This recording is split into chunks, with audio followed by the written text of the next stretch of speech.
जय श्री कृष्णा दोस्तों। मैं सरोज पांडे। भगवान श्री कृष्ण को पूर्ण अवतार क्यों कहते हैं?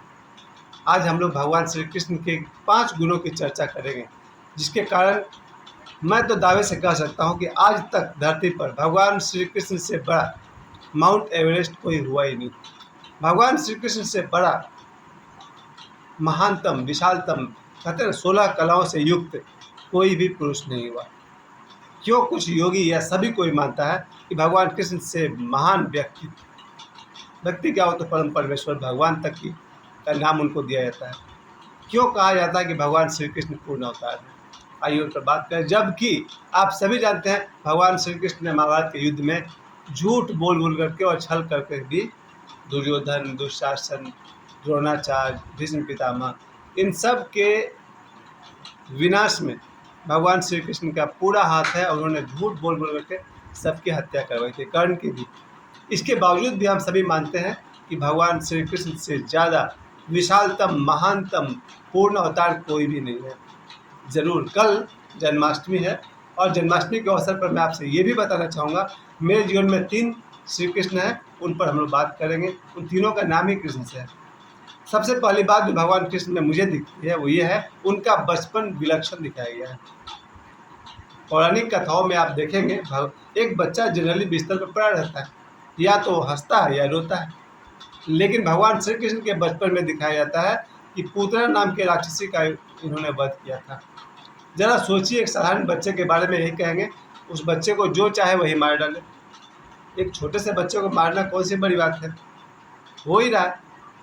लेकिन भगवान श्री कृष्ण का दिखाया था कि बचपन में उन्होंने पूतना का वध किया। दूसरी घटना में दिखाई जाती है, जब वो नटखट थे, बार बार कहीं भाग जाते थे खेलने के लिए, तो उनकी माँ ने उनको एक ओखल में बांध करके 2 बड़े पेड़ के साथ बांध दिया। और जब माँ घर में आकर के वो धान कूट रही थी तो उन्हें बहुत जोर की धड़ाम की आवाज़ सुनी। बाहर निकल कर देखी तो दोनों पेड़ जमीन पर गिरे पड़े हैं। यानी कि भगवान कृष्ण ने अपनी शक्ति से दोनों पेड़ को उखाड़ दिया। इस तरह की घटनाएं बताई जाती है भगवान श्री कृष्ण के बचपन को लेकर। लगभग 16 वर्ष में उन्होंने कंस का जो वध किया है, असाधारण। अगर आप लोग ये मानकर चलें कि भगवान श्री कृष्ण एक ऐतिहासिक व्यक्ति भी हैं, तो अगर आपको लगता है पौराणिक व्यक्ति हैं, भगवान श्री कृष्ण है, प्रतीक भगवान है, तो आपको पूरा मजा नहीं आएगा। आप पहले ये मानकर चलिए कि वो हमारे और आपकी तरह एक साधारण मनुष्य भी थे और सभी गुणों से युक्त थे। अब देखिए भगवान कृष्ण का मजा। तो आपने देख लिया बचपन में ही कंस का वध होना। उसके बाद बचपन की बात तो मैंने आपसे कही ही, चूँकि उनकी जन्म की कथा सब जानते हैं, कोई बड़ी बात नहीं है। मैंने आपको ये बता दिया बचपन में पूतना का वध करना, 2 वृक्षों को उखाड़ देना, या 16 साल की उम्र में कंस का वध करना, ये दिखाता है। जबकि भगवान श्री राम के जीवन में बचपन से 25 वर्ष तक कोई ज़्यादा गाथाएँ नहीं है। एक जो विश्वामित्र के साथ गया वही 25 वर्ष की उम्र के आसपास गए हैं। लेकिन भगवान कृष्ण के जन्म से 16 वर्ष की उम्र में इतने बड़े बड़े कारनामे आपने सुन लिए। उनके दूसरे गुण की मैं बात करूंगा, मित्रता। मैं सिर्फ सुदामा की बात नहीं कर रहा हूँ कि भगवान श्री कृष्ण सुदामा के मित्र थे। सुदामा का जो उन्होंने कल्याण किया, उससे ज़्यादा कल्याण जो उन्होंने अर्जुन का किया है। और अर्जुन के थ्रू, अर्जुन के माध्यम से भगवान कृष्ण ने गीता सुना करके हमारे से लाखों करोड़ों अरबों खरबों लोगों की सहायता की है। क्योंकि गीता को आज से नहीं 5000 वर्षों से पढ़ा जा रहा है। प्रतिदिन करोड़ों लोग, अरबों लोग पढ़ते हैं। तो अब तक गीता कितने करोड़ अरब लोग पढ़ चुके हैं और पढ़ करके अपने जीवन के दिशा को सुधार चुके हैं। तो भगवान कृष्ण को एज ए फ्रेंड देखा जाए तो सबसे पहले जो बात है कि सुदामा से जो उनकी दोस्ती है, मैं इस बात को गौर से बहुत सोचता हूँ कि मेरे देखे बचपन से आज तक आदमी थोड़ा सा पैसा वाला हो जाता है तो गरीब दोस्त का कॉल तक नहीं उठाता है। अगर गरीब दोस्त मिलने आ जाए तो आदमी को लगता है बहुत बड़ा मुसीबत आ गया। अगर कोई गरीब दोस्त आपको भोजन पर बुलाए तो आप बहाना करके टाल देते हैं। यानी गरीब दोस्त की कोई कीमत ही नहीं है। ये मेरा अपना देखा हुआ, क्योंकि मुझे अपने जीवन में गरीब बने रहने का बहुत बड़ा सौभाग्य मिला है। मैं अपने जीवन में 52 वर्ष में शायद 50 वर्षों तक मैंने गरीबी का जीवन देखा है। मेरे अपने कारण, मैं नहीं कह रहा हूँ कि मैं गरीब परिवार से हूँ। मैं बहुत ही साधारण परिवार से हूँ, जहाँ माता पिता भाई बहन सब कुछ है। लेकिन मेरे निजी चॉइस की वजह से मैंने बहुत गरीबी देखी है। जैसे मुंबई जाना, स्ट्रगल करना, ये मेरा अपना चॉइस है। और वहाँ मैंने अपने 10-15 दोस्तों का व्यवहार देखा, 10-15 दोस्तों को परखने का मौका मिला, तब समझ में आया कि अगर आपके पास पैसा नहीं है तो आपका कोई दोस्त नहीं है। फिर जब मैं पाथरडी में आया वापस मुंबई छोड़ करके, यहाँ मैंने 3 बार जब लोन लिया, गोल्ड लोन, स्कूटी का लोन और मोबाइल खरीदने के लिए 50,000 का लोन। इन 3 लोन को भरने में 45 रुपये मुझे भरना पड़ता था और मेरी इनकम बहुत ज़्यादा नहीं थी, क्योंकि वाइफ का डेथ हो गया था, तो काम ज़्यादा नहीं कर पाता था। ट्यूशन पढ़ा लिया, किसी स्कूल में पढ़ा लिया। उन दिनों मैंने देखा कि गरीब आदमी का कोई दोस्त होता ही नहीं। कभी न कभी लोग मुझ पर बरसते थे, जो मुझे पैसा देते थे वो भी, जो मेरी मदद करते थे वो भी।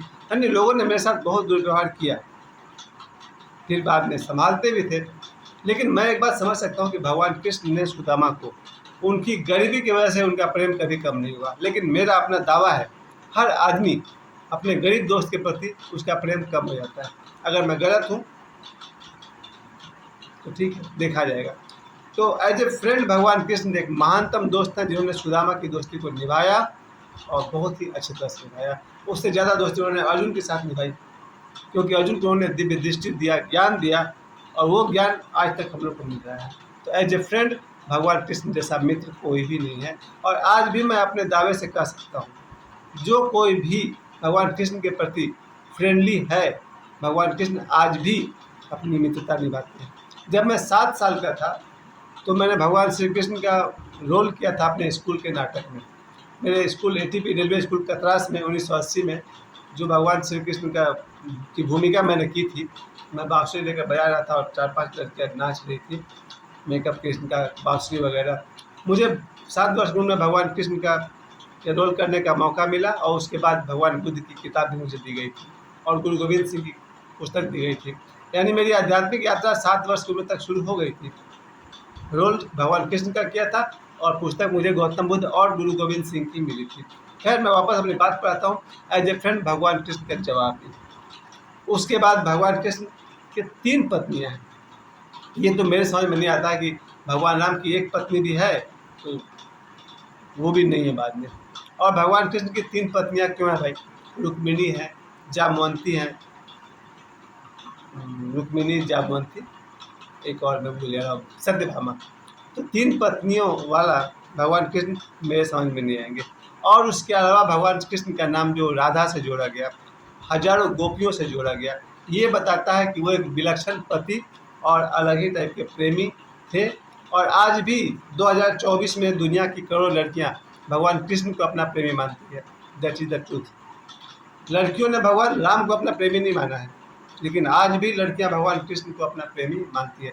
भगवान शिव को भी अपना प्रेमी नहीं मान पाती है, लेकिन भगवान कृष्ण को आज भी लड़कियां अपना प्रेमी मानती है। तो ये है, as a husband, as a lover, भगवान कृष्ण से महानतम कोई भी नहीं है। और गुरु, भगवान कृष्ण एक महानतम गुरु हैं। अगर आपको भगवान कृष्ण से मार्गदर्शन चाहिए और आप भगवान कृष्ण के साथ एक हो सकें, वो कला आपको अगर आती हो जो उन्होंने सिखाया है, ध्यान, योग, भक्ति, गीता के 18 अध्याय में कहीं भक्ति की बात करते हैं, कहीं वो ज्ञान योग की बात करते हैं, कहीं वो कर्म योग की बात करते हैं, कहीं वो सांख्य योग की बात करते हैं। कृष्ण ही आपको मार्ग दिखाते हैं। और मेरे हिसाब से कृष्ण से बड़ा सद्गुरु नहीं बोलूँगा, कोई तुलना नहीं करना चाहिए। फिर भी मेरे अपने नज़र में गौतम बुद्ध हैं, ओशो हैं, जे कृष्णामूर्ति हैं, पंडित धर्मवीर शास्त्री हैं। लेकिन अगर मुझे सबसे टॉप पर रखना पड़े तो भगवान श्री कृष्ण सबसे महानतम गुरु हैं। और आखिरी बात, भगवान श्री कृष्ण की कोई मर्यादा नहीं है। ये बात बताता है कि आम आदमी जीवन भर मर्यादित जीवन जीता है, लिमिट में रहता है, समाज के अनुसार चलता है। भगवान कृष्ण किसी के अनुसार नहीं चलते हैं। उनकी जीवन की 2 घटना बताती है कि उस आदमी का कोई भरोसा नहीं है।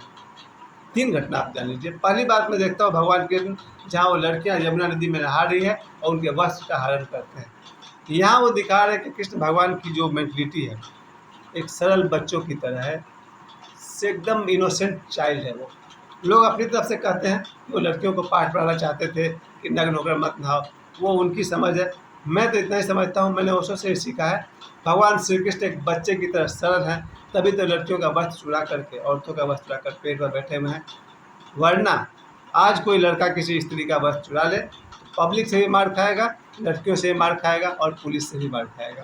खैर, भगवान श्री कृष्ण और दूसरी जगह पर जहाँ पर उनका युद्ध होता है रुक्मिणी के साथ में, और युद्ध में वो भाग जाते हैं। एक ऐसा व्यक्ति जिसके आवाहन पर सुदर्शन चक्र आ जाता है, वो व्यक्ति युद्ध क्षेत्र छोड़कर भाग गया। ये बताता है कि भगवान श्री कृष्ण किसी मर्यादा में रहने वाले नहीं हैं। उनका कोई पक्का नहीं है कि वो कब क्या करेंगे। उनका सुदर्शन चक्र के सामने कौन टिकने वाला था, लेकिन युद्ध से भाग करके कृष्ण ने दिखा दिया कि भाई हम भी आप लोग की तरह साधारण आदमी हैं, और अगर आप लोग कभी कोई युद्ध में नहीं सको तो भाग जाओ, बाद में तैयारी करके फिर से लड़ना।